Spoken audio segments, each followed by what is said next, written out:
And then when that moment happened, I was in tears. Like, you know, like I mean, thankfully the camera didn't really pan out on my face too much, but I literally was in so much tears. This week, we're spilling the freshly brewed tea with the top 4 of Drag Race UK Series 4. And this time, I'm joined by the NB Bendy Caribbean flavour. It's Black Peppa. Forget salt.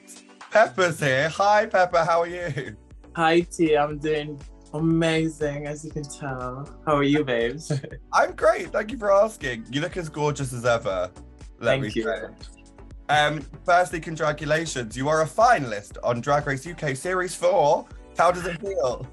It feels incredible. I mean, it was a fight, to say the least, but here I am. And you know what? I deserve to be here.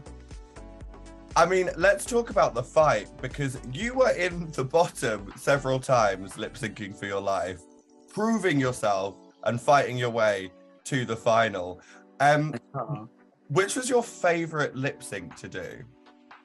I think my favourite lip sync was the one right before getting into the top 4, because that was the one where I was like, if I don't beat Pixie and I get this close, I'll be so mad at myself. So I had to make sure that I just zoned myself out and I did the best that I could. And I had the most fun with that one as well. It was really punk. I had a really intricate outfit on and I was just ripping things off left, right, and center. Studs are flying all over the stage. I mean, Pixie had a fall and I didn't even know. But yeah, like I was just in my own world and I had a great time with that one. I love that. Something we've got in common, eliminating Pixie in different ways. So, I mean, you looked like you were having the best time on the show, but I feel like you really came alive whenever it was a performance-based challenge. And I think the first time we got to see that was during Come Alive in the girl group challenge. I saw what you did there. Came alive, come alive. Both of us really good. I love that. Thank you. That was the girl group challenge was honestly like one of my favorite challenges because first of all, I love dancing. Hello.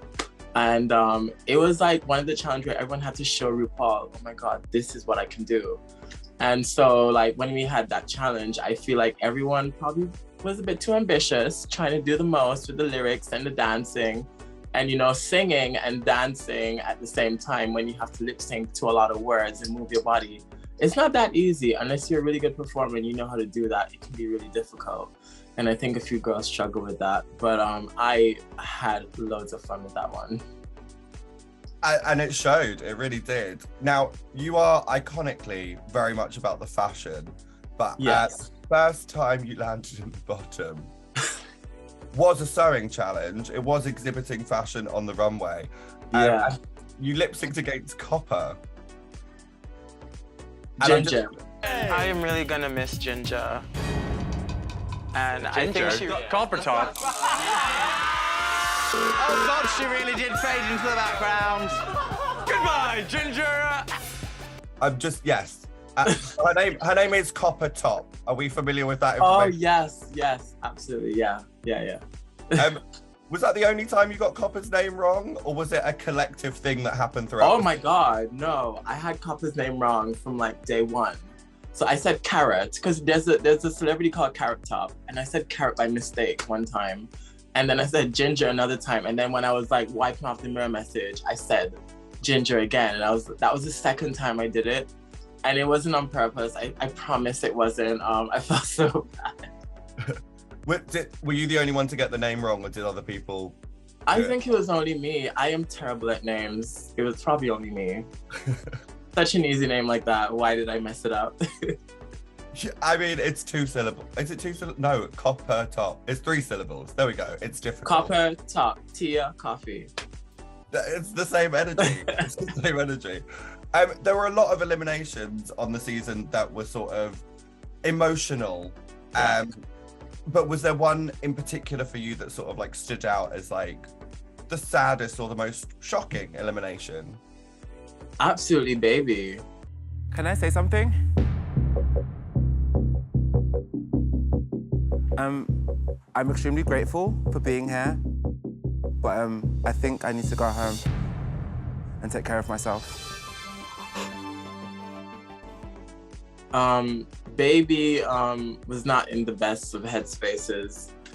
And leading up to that moment where they decided to go home, I remember sitting in the workroom being like, girl, are you okay? They're like, I'm out of it, babes. I'm like, you can do it. Like, I look up to Baby so much. So I was like, you need to be strong for me. Like, I don't want you to go anywhere. I don't want you to do anything crazy. I had no idea what they were planning on doing. And then when that moment happened, I was in tears. Like, you know, like I mean, thankfully the camera didn't really pan out on my face too much, but I literally was in so much tears. And then Sminty leaving also was another emotional moment. And then Dakota was just like the icing on the top of the cake. So it just sort of like escalated for you, like all these eliminations? All my girls just like dominoes, just like one after the other. And I was like, why? Like, I thought we were gonna be in a top 4 together, but obviously. What was the top 4 that you predicted? Definitely Sminty. Like, I've been looking up to them, seeing them do drag for years. In the, you know, the house of Kendall, and I was like, yeah, they're gonna be in top 4, hands down. And looking at their rack, the clothes rack, what they had with all the outfits and the wigs, a starlet as well. But it goes to show you that it isn't worth 50% of the mark, babes. And the look is like 50% of the mark. Yes. What's shown about 50% of the mark? None of them even said that. Like, it's more than that. So yeah, I was a bit shocked that they left so early, and I actually thought they were gonna come back. I don't know why. I thought they were gonna pop up in a box. I thought RuPaul was gonna be like, guess what? And then Sminty's like coming around the corner. But it didn't happen. A full Shangela moment. Yeah. Speaking of Shangela, are there sort of any international queens that you look up to who might even be drag family to you? Very funny question. Obviously, Monique Hart. Your assist, buckle up, cause I'ma be here every week. Thank you. Honey, my name is Monique Hart. You know me from season 10 of RuPaul's Drag Race, All Stars 4. I was a finalist. And now, beloved, you see me on Drag Race UK versus the world. Brown cow, stunning. My drag mom, Mo Hart, I have been looking up to them for a while. And when they claimed me as their own, around lockdown time, I was like, oh my God. And if you know Why She Black, Why She was very furious. And I was like, but that's not my fault, babes. But they've been such a great mentor for me. We spoke recently and they were just like giving me such amazing words of encouragement for the season, because as you know, it can be really tough sometimes, the online ridiculousness of it all. And I was like, I just need to get through this time because I know I'm that girl and I don't need to be taking all this on. And they gave me such amazing advice on how to remember you're that girl. You've been that girl before the show, before you've been on the show, and you'll always be that girl. And I just look up to them so much, and just the charisma that they have and that they exude is what I always aspire to have. Did Mo give you any sort of advice or assistance with like runways or anything before when you were getting ready for the show? No, like I know exactly what I'm gonna do. That's the thing. I don't take people telling me what to do very well because I do it my way. But I definitely asked for advice going on the show. They helped me financially because, as you know, the show is very expensive preparing for. And to me, that was like a good solid foundation with the help that I could have gotten from them. Now, as you know, the hard work starts after the show. You know, like that is when the hard work starts. And that's all the advice that I can get from them. It's now. Wow, and you've already been putting the hard work into what happens after the show. You've released a single. Yes, my single is out, Why Is She Calling? Stream it now everywhere. I am so proud of this single. I just wanted a club bop and something to jam to because we're in very difficult times and the best thing we can do is have something really uplifting and cheerful to jam to, so. Listen, you're coming for my crown as the pop diva of Drag Race UK. Oh, I could not. You're the vocalist, girl. I mean, your song is a bop. It is giving. Thank you.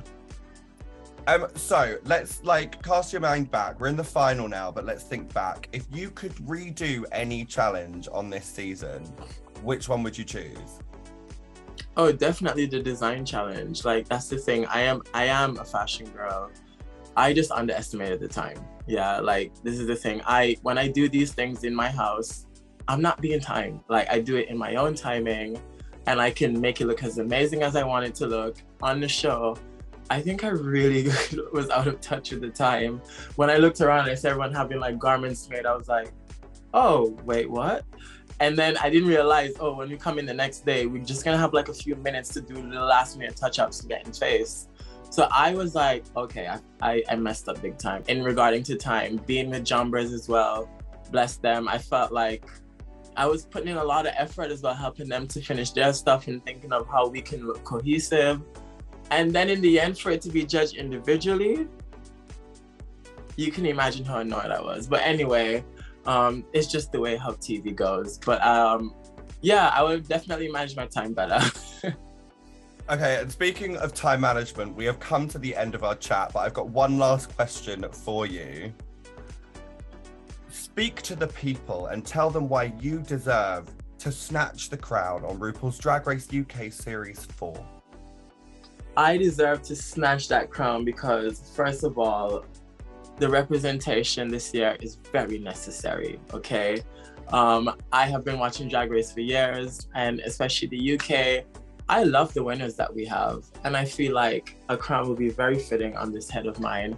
I feel like I have fought to deserve my space in the top 4, and it's a good story to tell you that, you know, anything you put your mind to, you can achieve it. There's always light at the end of the tunnel. I came to this country with nothing. Here I am on RuPaul's Drag Race, achieving all my goals, you know, and, you know, I may not have all the support in the world from my family, but I have the support of my queer family. And that strength is what carried me through to the very end. And like, I would be such a good example to represent the UK and just such a good voice. And that is what I want to show.